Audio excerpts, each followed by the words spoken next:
The attack on African American communities has been going on since basically the 1900s.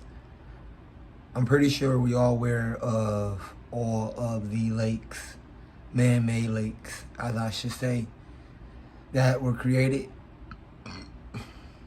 Basically, like burial sites over destroyed towns, cities, neighborhoods of African American descents that were basically a wealth. This stuff has been going on since basically the 1900s, and it's something that we all are being talked. It's something that we're talking about now. But you got to question, why is that something that wasn't talked about before? They're literally trying to erase African Americans being wealthy. Literally, they're trying to erase that. And the only thing that they promote is that African Americans are these thugs, aggressors, aggression, animals that can't be tamed.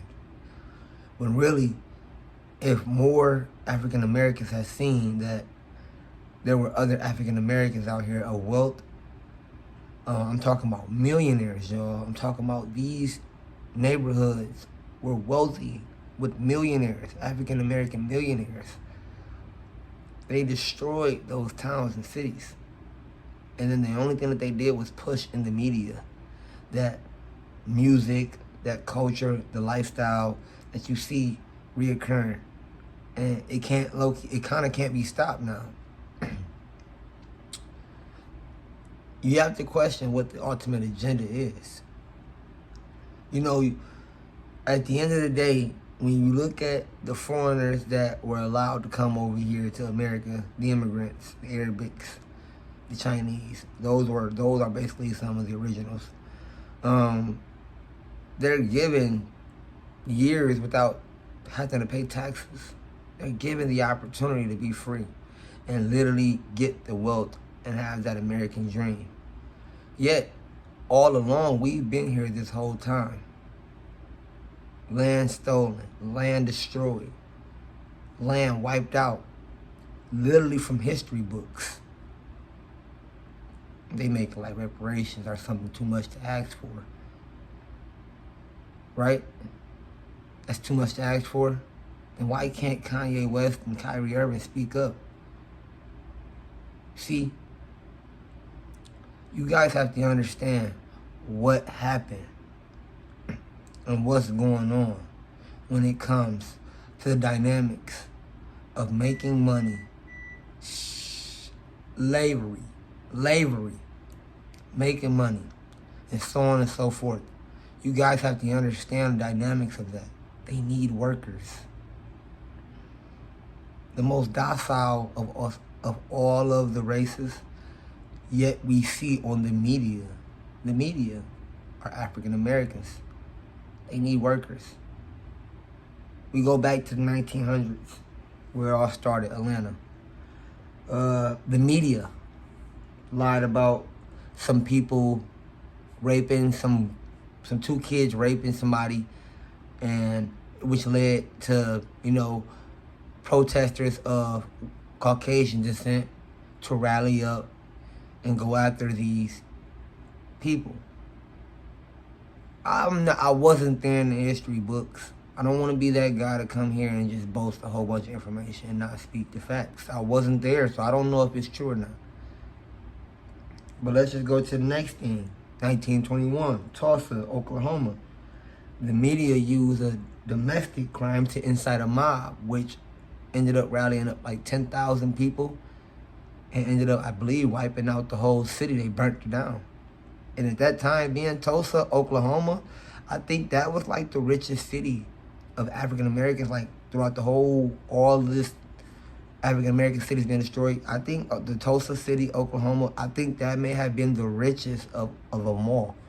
And they burned it down. You go on to 1919 in Chicago. The media used, matter of fact, 1923, Rosewood. The media used the rape, my bad. 1919, Washington, D.C., the media, 1919, Knoxville, Tennessee, the media. 1919, New York, the media. 1917, St. Louis, the media. Are we seeing a reoccurring pattern here?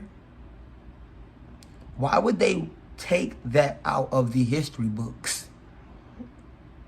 Some sort of like media and information that's being delivered to us from the people that we're supposed to trust. Why would they take it out? Rich cities, rich African Americans after slavery. Think, I'm doing my research here, you do yours. Apparently, the war was going on around that time. Apparently. Right? And America was in a recession. Right? Can't have all of these wealthy African Americans around here running around.